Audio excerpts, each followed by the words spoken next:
Okay guys, so this is really happening. The enhanced community quarantine is now extended until May 31. So this enhanced community quarantine will definitely make me from being productive until this one.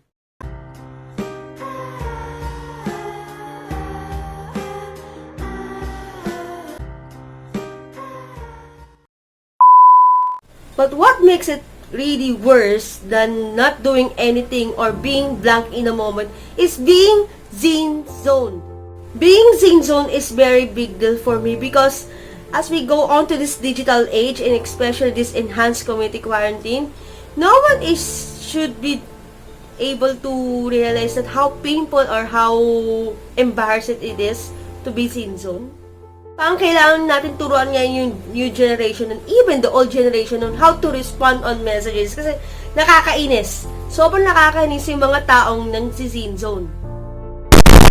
So like I said, SEENZONE is one of the most disrespectful, inhumane, unprofessional thing ever. So I'm not being overreacting about this because being a teacher, financial coach, and a blogger for a long time, it seems like I already know the feels of being SEENZONed all the time. And that's not really good, guys. And you know it for yourself as well. You know the feeling of being SEENZONed. And it's not really good from inside out. The feels, the pain, the frustration of knowing na after the sending someone a message, bilang isisin ka lang, ano kaya yun? Personally, SEENZONed someone is like an online indirect way of telling someone that they're not worthy of your time. So, during this enhanced community quarantine, mas marami pang oras yung mga tao sa Netflix, marami pang oras sa mga ibang mga bagay. It seems like people are not really keen to respond to messages. And it feels like it's too much for them to reply na kahit simpleng okay or yes or no.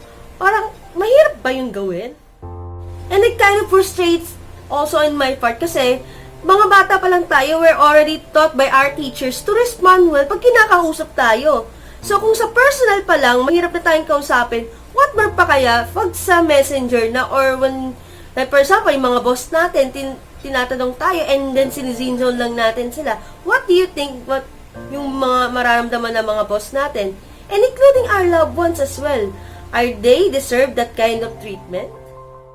So, SEENZONE, according to Urban Dictionary, is when you send someone a message and you know that it has been sent, pero hindi you get no response to it.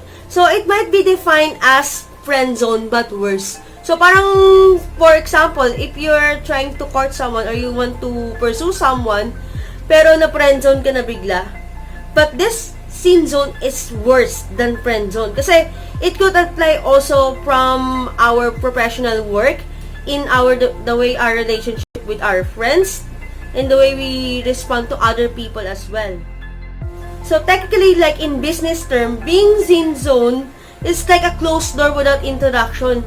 So, technically, when you're, like, for example, sa isang mga companies, hindi ka pa nakakapag-reply or hindi ka pa nakakapag-introduce sa sarili mo, na shut na kagad yung doors because of being SEENZONed by the interviewer or by the company itself. And with my line of work, I already experienced a lot of SEENZONed messages along the way. Sometimes it really angers me to the point that I take all those things against the person, na pinapersonal ko yung pagsiseenezone nila sa akin. It's like I always got to this question sometimes kasi na, am I really worth enough para lang ma-respond kayo? Parang bakit sila hindi nag-respond? Bakit hindi man lang sila magsabi ng simple yes or no to messages? Ganun na ba kahirap mag-respond sa mga messages nowadays?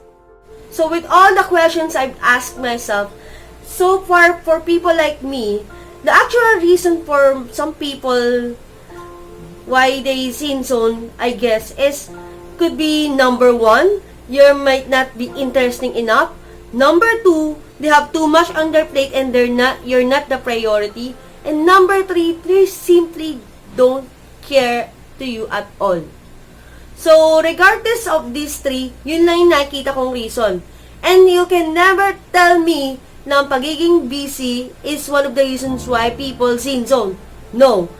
Being busy is not an excuse for you to scene zone people. Why? Kasi kayo nga nakakapunta nga kayo sa mga bus, nakakapaglakad kayo sa malls, habang nagte-text, habang nanonood ng Netflix, responding to simple messages pa, hindi pa kaya? And yes, people, it is nothing to do on how busy you are kasi what we value dictates our priorities. Not sending a simple response to someone is like telling that person na they're not the priority. Like, come on guys, in this digital age ba naman, we have consumed most of our times on social media. Especially in this enhanced community quarantine, parati naman tayong nakahawak sa mga cellphone natin. And you cannot even respond to one simple message. How awful is that? So for many years of being scene-zoned by numerous of people, I have to admit na masakit pa rin ma-scene-zone, especially pag kaibigan mo or loved one mo yung nag-scene-zone sa'yo. Kasi in reality, scene-zone is another way of rejecting someone. And rejection really hurts, you know that guys. Sino ba naman ang ayaw ma-reject, diba? So, for the more that you've been rejected by this scene-zone message, the more it lowers your self-esteem and it manifests many insecurities. Like, personally, sa akin, it gives those realities also gives me that sense of insecurity that is so ugly and depressing. But in time, I learned how to respond also on this kind of scene zone with class and dignity as well, with the grace of God. In time, I learned these 3 things on how to respond to this scene zone message that I hope that it will help you as well. So number 1 is you have to make sure that you don't take it personally when you're scene zone. So here's the hard pill to swallow, guys. That not everyone likes me, and that's fine. Na hindi naman lahat ng tao pag nakita ko, magugustuhan nila ako at they will follow me on Instagram or Facebook. Because, you see, everyone has its own mga sariling buhay and they have their own journeys to live as well. And whether we like it or not, there's no way we can change that. That's why when I ask people for coffee date or sometimes when I message them, I have to make a decision not to take the rejection against them. That at the end of the day, there's no way I can even manipulate people to do something for me. They also don't owe me anything. And it's their free will if they're gonna respond to my messages or not. Because of that, I can also free myself from all the negative thoughts that wants to destroy my self-worth and my identity as a woman. So, guys, you have to make a decision today that no scene zone is gonna ruin the way you see people. And you don't take it against them. Okay, guys? So, number 2 is know your intentions as well. So, personally, while working as a financial advisor, I noticed people constantly scene zone my invitations when I ask them for meetup. It turns out kasi, when I message them, they're trying to dish out my message kasi they thought that I'm only inviting them because I want to get something from them. Kasi knowing the fact, some of the misconceptions about financial advisors, diba? Pag ini-invite sila ng mga tao outside, kala nila bebentahan sila ng life insurance. Which is not technically, di naman parati all the time nangyayari yun. That was kind of rude at first. But later, I actually have a point. Na, personally, ayoko rin naman yung tao, i-message lang ako para lang may makuha sila sa akin. Like, i-recruit lang nila ako para sa mga business nila or they will put me in their pyramid scam. Power! So, sincere intentions are very important if you don't want to be scene zoned. I have to learn it the hard way kasi I realized that I jeopardized some of my relationship with my friends. Because, ang nangyayari kasi, when I invite them, may moments pala na hindi pala pure and sincere yung intentions ko when I invite them over. So, before you reacted bad with these scene zone messages, better check your intention first. Am I putting the interest of the person first than myself? O baka kinakausap ko lang to kasi may kailangan lang ako dito sa taong to. So along the way, as I continue my field of work, I'm so grateful with those people who frankly tell me na ganun na pala yung nararamdaman nila when I invite them over for coffee, na nafe-feel nila na na binibentahan ko lang sila, na gusto ko lang silang that I want something from them, which is hindi naman ganun yung intentions ko.